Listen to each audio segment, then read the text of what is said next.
علاش الروتين كينجح اكثر من العشوائيه في التربيه؟ بزاف ديال المربيين راه كيديروا كل شيء، تغذيه، فيتامينات، عنايه، ولكن النتائج ماشي ديما مزيانه. والسبب لهذا الشيء راه بسيط، كاين فرق كبير بين الروتين والعشوائيه، حيث الطيور راه كتعيش على النظام. الا كان الاكل مره بكري مره معطل، مره كاين مره ما كاينش، الطائر راه كيتوتر. وحتى الاضاءه والنظافه الا ما كانوش منتظمين راه كيأثر على الصحه وحتى التزاوج.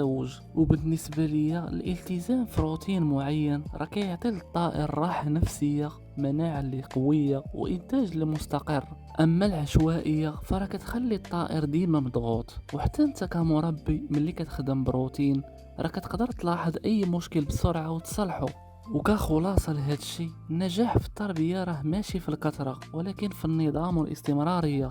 خلي لي في التعليقات واش عندك روتين محدد مع الطيور ديالك.